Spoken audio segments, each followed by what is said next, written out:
നമ്മൾ രണ്ടുപേരും ഒരുമിച്ച് സ്റ്റാർ സിംഗർ എന്ന് പറഞ്ഞ റിയാലിറ്റി ഷോയിൽ വന്നതാണ്.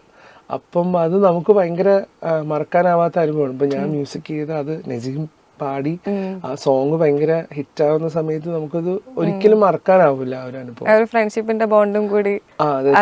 തീർച്ചയായിട്ടും അത് നമ്മൾ ഒരിക്കലും ഓർത്തില്ല ഈ സോങ് ഇങ്ങനെ പോകും എന്നുള്ളത്. പക്ഷെ നമ്മള് ഈ ഫസ്റ്റ് ക്വസ്റ്റ്യൻ സൂര്യ ചോദിച്ചില്ലേ നമ്മുടെ കോൺഫിഡൻസ്, നമ്മളത് കോൺഫിഡന്റ് ആയിട്ട് ഞാൻ ആക്ച്വലി ഈ സോങ് ഇത് നജീം തന്നെ പാടണം എന്ന് ഉറപ്പിച്ച് തന്നെ നജീമിനെ കൊണ്ട് പാടിപ്പിച്ചത്. അപ്പം അതിലെനിക്ക് ഭയങ്കര സന്തോഷമുണ്ട്. ഭയങ്കര അടിപൊളിയായിരുന്നു. കാരണം മൃണാൽ താക്കൂർ എന്ന് പറഞ്ഞിട്ടുള്ള ഒരു ആക്ട്രസിനെ അവരുടെ ഇമോഷൻസിനെ ഭയങ്കരമായിട്ട് അതിൽ പോർട്രേ ചെയ്യാൻ പറ്റി. പുള്ളിക്കാരി കരയുമ്പോൾ നമുക്ക് ഉള്ളിലൊരു വിഷമം തരുന്ന അത്രയും ഒരു ഇമോഷൻ ആയിട്ടുള്ള ഒരു സോങ് തന്നെയായിരുന്നു അത്. പിന്നെ നമ്മള് ഹിന്ദിയിലേക്ക് പോവാണെങ്കിൽ ബ്രഹ്മാസ്ത്ര ചെയ്തു. അപ്പൊ ഒരുപാട് പാട്ടുപാടി ബിഗ് സ്റ്റാർസിന്റെ കൂടെയാണ് ചെയ്യുന്നത്.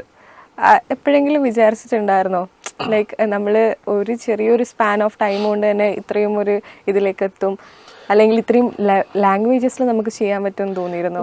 ബ്രഹ്മാസ്ത്ര ശരിക്കും ഭയങ്കര ആദർശമാണ്. എനിക്കൊരു ദിവസം പ്രീതം സാർ എന്നെ ഒരു ദിവസം വിളിച്ചിട്ട് hi this is Pritam music composer. അപ്പം എനിക്ക് മനസ്സിലായില്ല. No, this I'm calling from Bombay. I have been doing music since last 25 years. I have done Doom. അപ്പം ഞാൻ ഞെട്ടിപ്പോയി. അപ്പം ഞാൻ പറഞ്ഞു sir you don't need to introduce yourself. എനിക്ക് സാറിൻ്റെ ധൂമിൻ്റെ ഓഡിയോ കാസറ്റ് വരെ കയ്യിലുള്ളതാണ്. അപ്പം ഞാൻ പറഞ്ഞു sir please don't introduce, I just got surprised. നമ്മളങ്ങനെ എക്സ്പെക്ട് ചെയ്യുന്നില്ലല്ലോ. ആൻഡ് ദെൻ സാറ് അരിജിത്ത് പാടിയ വേർഷൻ, കേസരിയാൻ്റെ വേർഷൻ അയച്ചു തന്നു. And then I had to sing the Malayalam. അപ്പോൾ അത് മലയാളം എഴുതിയത് ശബരീഷ് വർമ്മയാണ് ലിറിക്സ് എഴുതിയത്. പിന്നെ നമ്മൾ സൂമിലൂടെ ഇരുന്നിട്ട് ആ സോങ് പാടി. പക്ഷെ അത് ഞാൻ ഒരിക്കലും ഓർക്കുന്നില്ല. അത് എന്താ പറയുക, എക്കാലത്തെയും ഹിറ്റായിട്ടുള്ള ഒരു ട്രാക്കാണ് കേസരി. അപ്പം അതിന്റെ മലയാളം ഇത് പാടാൻ ഒരു ഭാഗ്യം ലഭിച്ചാൽ ഒരുപാട് സന്തോഷം. പക്ഷെ താങ്ക്സ് ടു പ്രീതം സർ, സാറാണ് അത് അപ്രൂവ് ചെയ്തത്. So thanks to. നമ്മള് ഹൃദയത്തിലേക്ക് വീണ്ടും വരികയാണെങ്കിൽ ഒരു സോങ് ഉണ്ട്, അരുൺ നീലകണ്ഠൻ ഭയങ്കര ഡിപ്രസ്ഡ് ആയിരിക്കുന്ന സമയത്ത് അരികെ നിന്ന നിഴൽ പോലും മാഞ്ഞു പോയി എന്നൊക്കെ പറയുന്നത്. ഏറ്റവും ഇതുവരെ ആയിട്ടുള്ള ഒരു ലൈഫിൽ കംപ്ലീറ്റ് ഒരു ഡാർക്ക് കിട്ടിയ അതുപോലത്തെ മൊമെന്റ്സ് ഒക്കെ ഉണ്ടായിട്ടുണ്ടോ? നമുക്ക് ഒരു സിനിമ കഴിയുമ്പോഴില്ലേ, ഒരു സിനിമ തീർന്ന് കഴിയുമ്പം ആക്ച്വലി നമ്മളൊരു ഞാനൊരു ഡാർക്ക് സോണിലേക്ക് പോകും. കാരണം ഇനി എന്താണ് ചെയ്യേണ്ടതെന്നുള്ള ഒരു ക്വസ്റ്റ്യൻ മാർക്ക് ഭയങ്കര വലുതാണ്.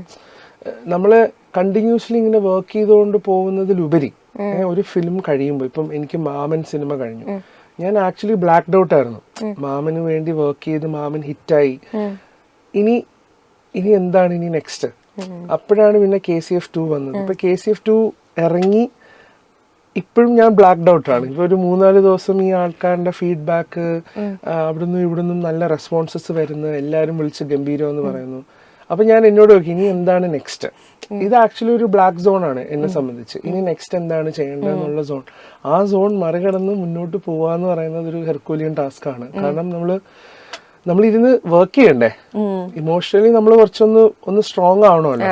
അപ്പൊ അത് എപ്പോഴും ഒരു വേവ് ലെങ്ത് പോലെ കണ്ടിന്യൂസ്ലി താന്ന്. പക്ഷെ അപ്പം ഇടയ്ക്ക് നമ്മൾ എന്താ വെച്ചാൽ നമ്മൾ കുറച്ച് ബ്രേക്ക് എടുക്കും, കുറച്ച് ദിവസം ഒന്ന് ബ്രേക്ക് എടുത്ത്. ഇപ്പൊ എന്നെ സംബന്ധിച്ച് എനിക്ക് ഭയങ്കര ടയേർഡായി കഴിഞ്ഞാൽ എനിക്ക് ആരോടും സംസാരിക്കാൻ പറ്റൂല. അപ്പൊ ഇപ്പൊ അസിസ്റ്റൻസ് ആണെങ്കിലും വൈഫാണെങ്കിലും ആരാണെങ്കിലും ഞാൻ ഒറ്റയ്ക്ക് ഞാൻ എവിടെയെങ്കിലും പോയിരിക്കും. അപ്പൊ എനിക്കൊരു 2-3 ദിവസം എനിക്ക് ഒറ്റയ്ക്ക് കുറച്ചു നേരം ടൈം സ്പെൻഡ് ചെയ്തില്ലെങ്കിൽ മൊത്തത്തിൽ അനുഭവം. അപ്പം അത് എൻ്റെ ഒരു പാറ്റേൺ ആയിരിക്കും. ഞാൻ വർക്ക് ചെയ്ത് കഴിഞ്ഞാൽ ഞാൻ പിന്നെ എല്ലാവർക്കും ലീവ് കൊടുക്കും, എല്ലാവരോടും വീട്ടിൽ പോകാൻ പറയും. റെസ്റ്റ് കൊടുത്തിട്ട് കുറച്ചു നേരം ഒന്ന് സെൽഫ് റിഫ്ലക്ഷൻ. ഈ പൃഥ്വിരാജിന്റെ ഈ താ എന്നൊരു ലെറ്ററിന് ഇത്രമാത്രം ഫയർ ഉണ്ടെന്ന് പുള്ളി പാടിയപ്പോഴാണ് മനസ്സിലായത്. അപ്പോ അത് ഭയങ്കര ഗംഭീര സെലക്ഷൻ ആയിരുന്നു. അതെങ്ങനെയായിരുന്നു? അത് വിനീതേട്ടനോട് താങ്ക്സ് പറയണം. വിനീതേട്ടനാണ് അത് സജസ്റ്റ് ചെയ്തത്. നമ്മൾ പല ഓപ്ഷൻസും നോക്കി, പല സിംഗേഴ്സിന്റെ ഓപ്ഷൻ നോക്കി. അങ്ങനെ ഏറ്റവും ലാസ്റ്റ് വിനീതേട്ടൻ പറഞ്ഞു ഷാം നമുക്ക് പൃഥ്വിരാജിനെ കൊണ്ടൊന്ന് ട്രൈ ചെയ്യിപ്പിച്ചത്. അപ്പൊ ഞാൻ ഒബ്വിയസ്ലി ഐ വാസ് ഓക്കെ. കാരണം എനിക്ക് പൃഥ്വിരാജ് പാടുവാണെങ്കിൽ എങ്ങനെ ഉണ്ടാവും എന്നുള്ള ഏകദേശം ഒരു ഇൻറ്റ്യൂഷൻ ഉണ്ട്. പക്ഷെ അത് കറക്റ്റ് ആയിരുന്നു. പുള്ളി ആ സ്വാഗും ആ ഒരു ലേഡ് ബാക്ക് ഒരു സിംഗിങ് ഉണ്ട്. അപ്പൊ അത് കൊണ്ടുവന്നപ്പം വർക്കായി അത് ഭയങ്കരമായിട്ട്. അത് പ്രണവിന്റെ വിഷ്വൽസിലൂടെയും ആ വോയിസ് വന്നപ്പോ കറക്റ്റ്. അത് എല്ലാവരും അതിൽ പറയുന്നതെന്ന് വെച്ചാൽ താ എന്നൊരു മലയാളം ലെറ്ററിന് ഇത്രമാത്രം പവർ ഉണ്ടോ, ഇത്രമാത്രം ഗാംഭീര്യം ഉണ്ടോ എന്നുള്ള രീതിയിലാണ് പറയുന്നത്. ഇപ്പൊ എല്ലാ സോങ്സ് എടുത്ത് നോക്കുകയാണെങ്കിലും മലയാളം സോങ്സ് ആയാലും മറ്റ് ലാംഗ്വേജസിലായാലും അതിൽ ലാംഗ്വേജ് മിക്സിംഗ് എന്ന് പറഞ്ഞിട്ടുള്ളൊരു സംഭവം കൂടി അതിലുണ്ട്. അത് ശരിക്കും ഒരു മാർക്ക് പോലെ ക്രിയേറ്റ് ചെയ്യുന്നതാണോ? അതായത് ഇപ്പൊ നമ്മള് ഒരു മലയാളം സോങ് നോക്കുകയാണെങ്കിൽ അതിൽ ചിലപ്പോൾ ഫസ്റ്റ് 2-3 ലൈൻസ് ഇംഗ്ലീഷ് ഉണ്ടാവുന്നുണ്ട്, ചിലപ്പോ അതിന്റെ ഇടയിൽ വേറൊരു ഹിന്ദി ടൈപ്പ് ഉണ്ടാവുന്നുണ്ട്. അത് എങ്ങനെയായിരുന്നു? യുനാനിമസ് ഡിസിഷൻ ആണ്. ഇപ്പം ഫോർ എക്സാമ്പിൾ വൺസ് മോർ എന്ന് പറഞ്ഞ പടം അർജുൻ ദാസിനെ ഞാൻ ചെയ്യുന്നുണ്ട്. അപ്പൊ അതിൽ ഇങ്ങനെ ഒരു സോങ് ഉണ്ട്, അതിൽ നമ്മളൊരു മലയാളം മിക്സ് തമിഴ് അങ്ങനത്തെ ഒരു ഐഡിയ ഉണ്ട് അത് ചെയ്യുന്നത്. അപ്പൊ അത് ആ കഥയ്ക്ക് വേണ്ടിയിട്ട് നമ്മൾ ചെയ്യാനുള്ള ഒരു പ്ലാനാണ്. ആ കഥ അത് ആവശ്യപ്പെടുന്നത് കൊണ്ട് നമ്മളങ്ങനെ ഇംപ്ലിമെന്റ് ചെയ്യുന്നത്. അപ്പൊ അത് ഡയറക്ടർ എല്ലാവരും കൂടെ യുനാനിമസ് കോൾ എടുക്കും. ഇപ്പൊ ഫോർ എക്സാമ്പിൾ പുഷ്പ എന്ന് പറയുന്ന സിനിമയില് അതില് മലയാളമാണ്.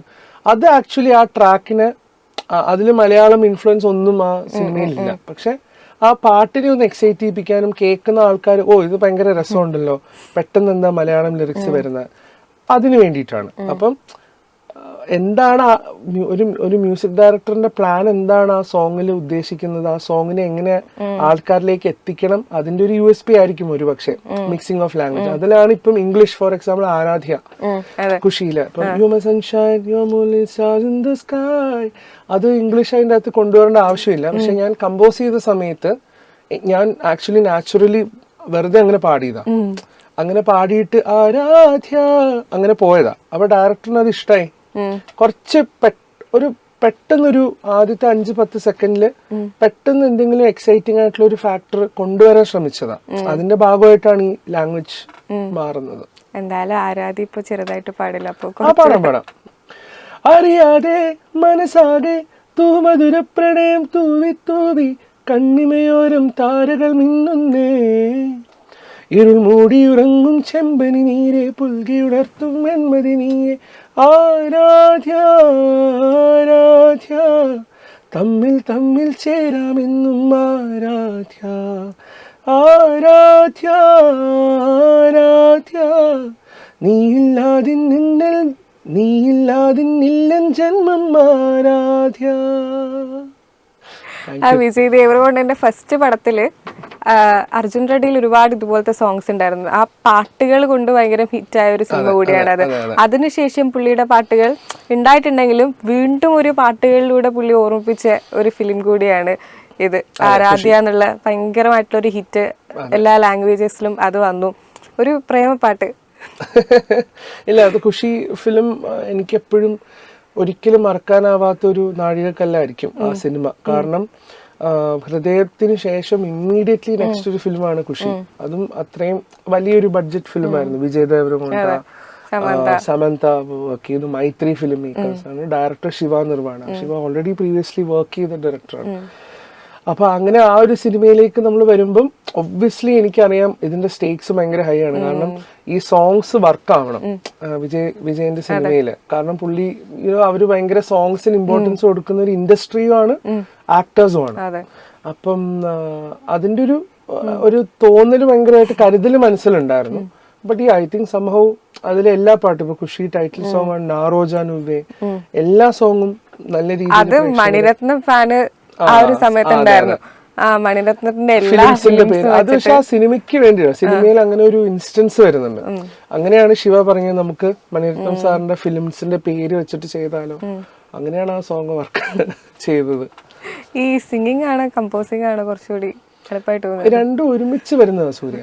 ഇപ്പൊ എനിക്ക് തോന്നുന്നു നമ്മളിപ്പോ ഒരു സോങ് കമ്പോസ് ചെയ്യുന്ന സമയത്ത് ഞാൻ തന്നെയാണ് അത് ഡമ്മി പാടുക, ഞാൻ തന്നെയാണ് റഫ് പാടുന്നത്.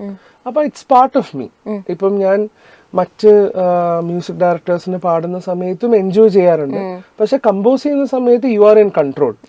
പാടുന്ന സമയത്ത് someone else is in control. അത് വേറൊരു മ്യൂസിക് ഡയറക്ടറിന് വേണ്ടിയിട്ടാണ് നമ്മൾ പാടുന്നത്. പക്ഷെ എനിക്ക് തോന്നുന്നു ഇപ്പം ഞാൻ ഷാനിക്കാന്, മലയാളത്തിൽ ഞാൻ ഷാനിക്കാനാണ് ഏറ്റവും കൂടുതൽ പാടിയിട്ടുള്ളത്. ഇപ്പം വിനീതന്റെ അടുത്ത സിനിമയിൽ ഞാൻ ഒരു പാട്ട് പാടിയിട്ടുണ്ട്.